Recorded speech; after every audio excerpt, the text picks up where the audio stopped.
Mengapa sih saya sangat getol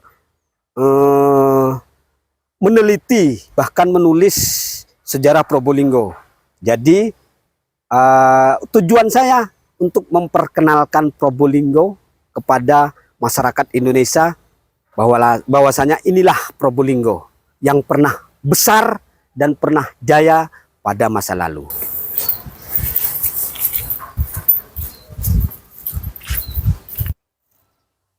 Nama saya Abdul Rahman. Kemudian teman-teman di pariwisata memanggil saya Cak Eko.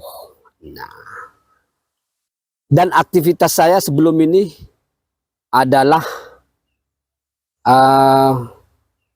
guide pariwisata atau pemandu pariwisata. Kemudian suatu hari di Yogyakarta, saya dengan teman-teman guide dari seluruh Indonesia ini ketemu di suatu hotel. Tidak perlu saya sebut namanya hotel, Pak ya.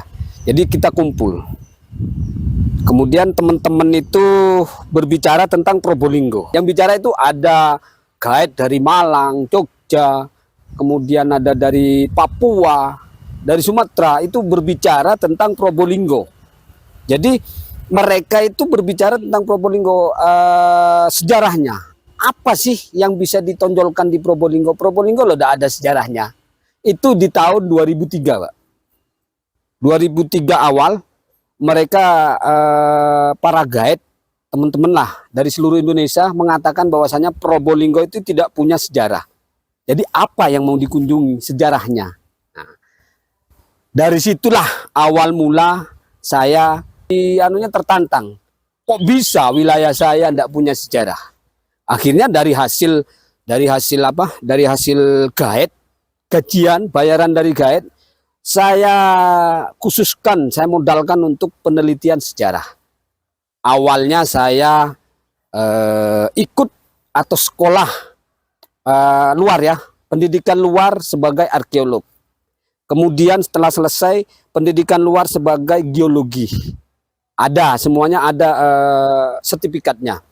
Dari situlah kemudian saya mengumpulkan dokumen-dokumen kuno. Kalau dari sisi pendidikan saya SD. Kelas 3 saya berhenti, Pak.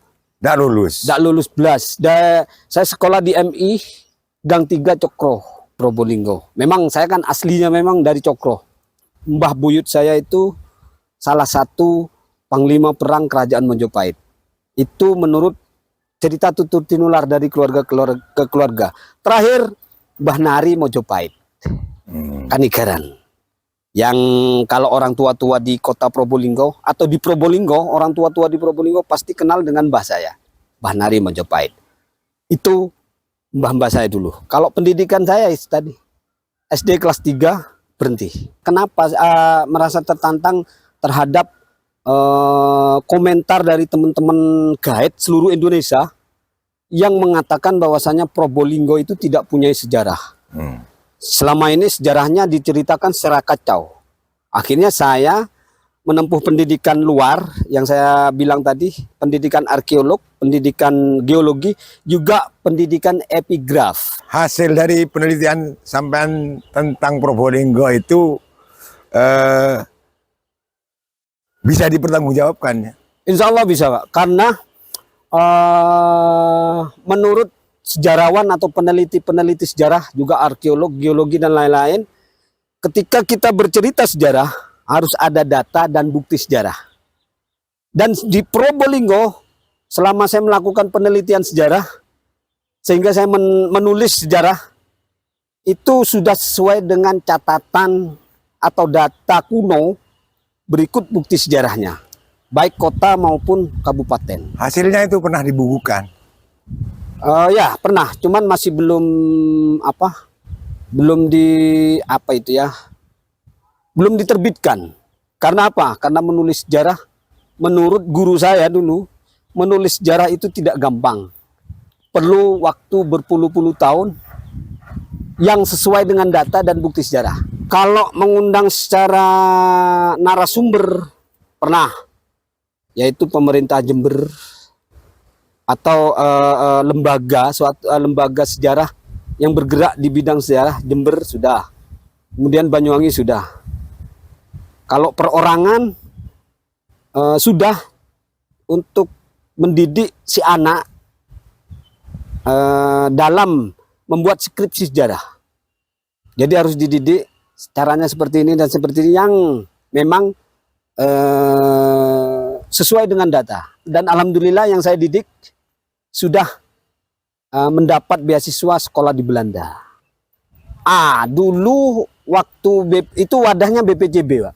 BPCB itu sekarang jadi BPK. BPCB itu Badan Pelestari Cagar Budaya. Kebetulan waktu itu ketuanya Bapak Said. Bapak Said, saya tergabung di dalamnya. Namun sekarang Bapak Said sudah pensiun, saya sudah tidak tergabung. Sekarang BPCB itu berganti nama menjadi BPK. Apa itu? Badan Pelestari Kebudayaan. Kalau hasilnya atau outputnya itu sudah saya temukan bukti sejarah dari keterangan data atau lontar kuno Probolinggo, yaitu di Negara Kertagama, juga Serat Rengganis, juga Kitab Ageman, itu sudah saya temukan 200 titik bukti sejarah yang ada di Probolinggo kota dan kabupaten. Beberapa bukti sejarah yang baru ditemukan dan itu belum terdata. Tidak ada datanya. Maksudnya tidak ada datanya. Tidak ada di buku. Lontar kuno belum ketemu. Karena lontar kunonya masih separuh yang saya baca, belum semuanya. Jadi di Probolinggo itu ada sekitar 25 bukti sejarah yang saya temukan, baru ditemukan, tidak ada catatannya.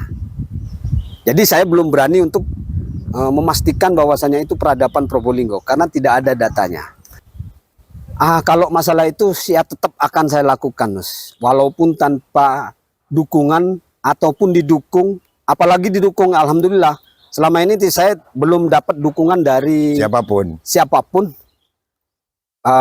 dari pihak pemerintah ya. Juga perorangan ada sih, kalau perorangan ada beberapa orang pengusaha-pengusaha, juga guru yang memberi, yang pernah memberi, yaitu memberi laptop, ada Pak. Kemudian memberi anggaran, berapa kamu butuh ke sini, itu ada beberapa orang. Kalau dari pemerintah, alhamdulillah belum pernah ada. Jadi mulai dari dulu sampai sekarang dan berikutnya, ada atau tidak ada dukungan, tetap akan saya laksanakan penelitian sejarah untuk menata lagi sejarah Probolinggo, sehingga Probolinggo itu dipandang hebat oleh orang seluruh Indonesia. Kalau harapan saya ada, bukan cuma saya, Pak. Masyarakat Probolinggo kota dan kabupaten pun berharap itu. Berharap bahwasanya buku saya, karena kan penelitian sejarah yang selama ini saya lakukan sudah saya bukukan. Ada sekitar 1.600 halaman. Masyarakat Probolinggo melalui media sosial, juga melalui WA dan lain-lain, itu mengharap sejarah Probolinggo itu ditularkan ke orang lain. Ditularkan juga, kalau ditularkan sudah, Pak. Sudah dengan bukti ada sekitar 200 anak mahasiswa asli Probolinggo yang butuh buku itu. Yang butuh keterangan sejarah dan butuh buku. Sudah 200 anak yang membuat skripsi sejarah Probolinggo melalui saya. Jadi sudah ditularkan. Cuma harapan masyarakat Probolinggo itu buku saya itu masuk ke dalam kurikulum muatan lokal khusus Probolinggo. Itu harapannya. Sebenarnya saya lakukan ini untuk meneliti sejarah dan menulis itu tidak mengharap imbalan apa-apa ya dari masyarakat. Dan bahkan masyarakat Probolinggo yang saya baca komentarnya itu memberi saya nama baru atau titel atau apa ya, istilahnya tokoh, sebagai tokoh sejarawan. Jadi bukan saya yang membuat menyebut diri saya sebagai sejarawan Probolinggo, bukan, tapi masyarakat Probolinggo yang sudah mengenal saya. Itu yang saya dapat dari masyarakat Probolinggo. Oke saudara, itulah cerita saya tentang profil saya dan mengapa sih saya sangat getol meneliti bahkan menulis sejarah Probolinggo.